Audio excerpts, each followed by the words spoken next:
네, 안녕하세요. 아무래도 성장률 낮춘 거하고 금리 인하는 바로 직결되는 거겠죠? 맞습니다. 이제 일반 청취자들은 이제 최근에 일본하고 이제 일본이 수출 규제하면서 예, 이런 경제 불확실성 때문에 혹시 한은이 이렇게 전격적으로 단행하지 않았는가 이렇게 짐작할 수 있는데요. 예, 이번에 성장률을 어쨌든 간에 지난번 2.5%에서 2.2%로 0.3%포인트 인하했잖아요. 그렇죠. 그 얘기는 결국 뭐냐면은, 지난해 연말부터 올해, 그러니까 한 5월 달까지 이 한국은행이나 정부가 올해 성장률에 대해서 너무 낙관적으로 전망을 했던 예, 거예요. 예, 예. 저는 지난해 연말이나 올 연초 같은 경우 사실 그 2%에서 초방어하기도 힘들 거라고 제가 이렇게 누차 얘기하고 예, 있었는데, 예, 근데 이제 이렇게 성장률을 과대 평가하다 보니까는 예, 이게 이제 예상대로 나올 것 같지 않다 보니까는 거기에 대한 그러니까 일정한 조치를 취할 수밖에 없었던 그렇죠. 것이고요. 네, 그래서 어떻게 보면은 자초한 측면이 있습니다. 예, 예. 예, 아무튼 앞으로도 경기 전망 좋지 않으니 경기에 뭔가 긍정적 영향을 주기 위해서는 금리라도 좀 낮춰야 합니다. 이거 아니겠어요? 그렇죠. 게다가 그러니까 이제 예, 미국도 이제 금리를 쭉 올리다가 이제 낮추기로 한다면서요? 그렇습니다. 근데 미국만 하더라도 이제 물론 미국도 이제 경기 둔화가 좀 조짐이 보입니다. 예, 보이는데 그래도 여전히 그러니까 실물 경기는 아직까지 그래도 괜찮은 편이거든요. 예, 근데 미국 같은 경우는 사실 트럼프의 어떤 그 압력에 의해서 내리는 측면이 강해요. 네, 그러니까 원래 연준에서는 지난 6월 말에 오사카에서 G20 정상회담이 있었잖아요. 예, 그때 이제 미중 간에 이제 그러니까는 그 협상이 잘 안 되고 굉장히 악화됐을 경우에 그게 이제 금융시장에 충격을 줘가지고 네. 충격을 줄 경우에 그걸 완화시키기 위해서 이제 금리를 인하할 거라고 이렇게 대충 이런 이제 시나리오가 있었었어요. 맞아요. 근데 이제 결과적으로는 뭐 싱겁게 예, 끝났거든요. 예. 일단 예, 봉합했죠. 예. 그런데도 불구하고 뭐 미중 이제 간에 이제 무역 이런 불확실성이 존속하고 있기 때문에 예. 이런 핑계를 댔어요.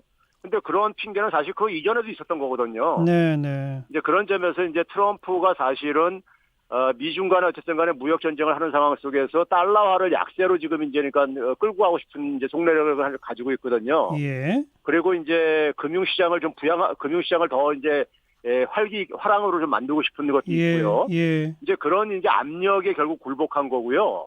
그래서 이제 역사적으로 보게 되면은 대통령하고 미국 연준 의장이 싸맸을 때 연준 의장이 이긴 적이 한 번도 없었어요. 하하. 예, 예. 예, 근데 어쨌든 우리는 항상 미국 금리랑 연동시켜서 너무 금리 예, 차이가 심하면 우리 돈이 다 빠져나간다 그래서 우려했었는데 앞으로 예. 미국도 금리가 내려가는 쪽으로 방향이 잡히니까 우리도 미리 내린 거 아니냐 이런 해석도 있어서요.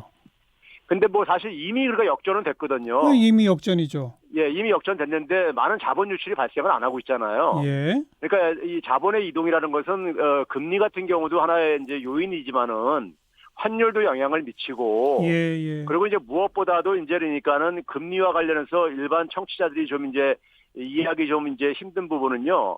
앞으로 이제 한국 같은 경우 금리가 더 추가적으로 인하할 가능성이 예. 미국보다 있다고 생각한다면은 예. 채권 가격이 올라갈 가능성이 있다는 얘기예요. 그렇죠. 그러면 오히려 채권에 투자 자금이 유입될 수가 있거든요. 예. 단기적으로는요. 그런 예. 점에서 이제 그러니까는 금리 차이만 가지고 자금의 이동을 그러니까 이제 우리가 판단하는 것은 알겠습니다. 예, 보다 더 중요한 건 이게 예, 정부나 한국은행도 작년 말부터 어쨌든 2% 중반은 될 거야 하다가 이제 의지가 다 꺾인 거 아닙니까? 도저히 안 된다는 예, 걸 확인한 예, 거잖아요. 예. 그럼 그나마 어떻게 해야 합니까? 경기를 좀 유지하거나 살리려면. 사실 이 금리 인하 가지고 그 경기를 살리는 데는 저는 큰 효과가 없다고 보고요. 예. 단지 그러니까 심리에 조금 이제 그러니까는 시장 주체들한테 이제 심리에 조금 이제 도움이 될 수는 예, 예, 있겠지만은 예. 뭐 부작용도 만만치 않을 수 있어요. 예. 부동산 시장이라든가 가계부채 이런 쪽이에요. 그렇죠. 예, 그래서 오히려 이렇게 경기가 안 좋을 때는요, 예. 재정 수단을 쓰는 게 사실은 예, 정석입니다. 예. 재정을 보다 더 이제 확장적이고 공격적으로 편성을 해야 되는데, 예. 정부가 전망치를 굉장히 낙관적으로 보다 보니까 추경 편성도 규모를 굉장히 적게 잡았던 것이고요. 적게 잡은 추경도 4월 달에 편성했는데 아직도 집행이 안 되잖아요. 그러니까 말이에요. 그러다 보니까 뭐 스텝이 다 꼬이고 있는 거죠, 지금요. 아. 예. 그럼 최 교수 보시기에는 지금 추경 7월 달 통과시키고 추가 추경도 또 해야 한다고 보세요?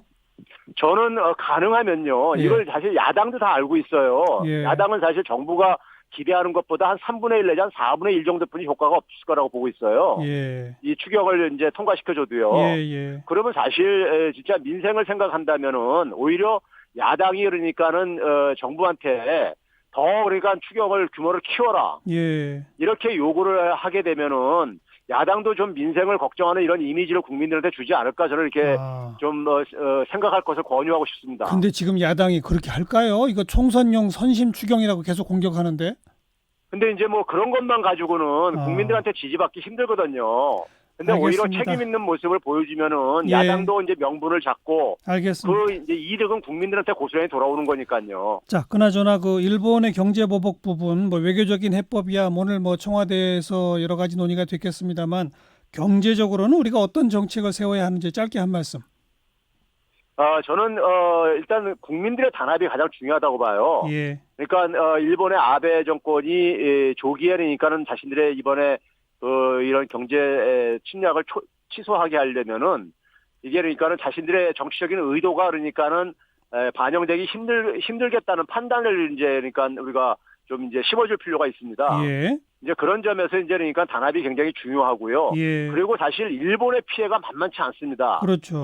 국내 언론들이 국내 기업 피해만 이제 주목을 하는데 예. 그래가지고 국민들로 하여금 장거한 불안감을 줄 수 있는데 예. 오히려 일본 피해가 오히려 만만치 않아요. 예. 그래서 이게 좀 지속되게 되면 국민들만 단합하면은 일본이 의외로 그러니까 빨리 그러니까는 그 발을 뺄 수가 있습니다. 예. 우리가 국민 단합해서 대응하면 일본 피해가 우리 피해보다 클 거다 이거죠. 예. 여기까지 일단 말씀드릴게요. 고맙습니다. 네, 감사합니다. 건국대학교 경제학과 최백은 교수였습니다.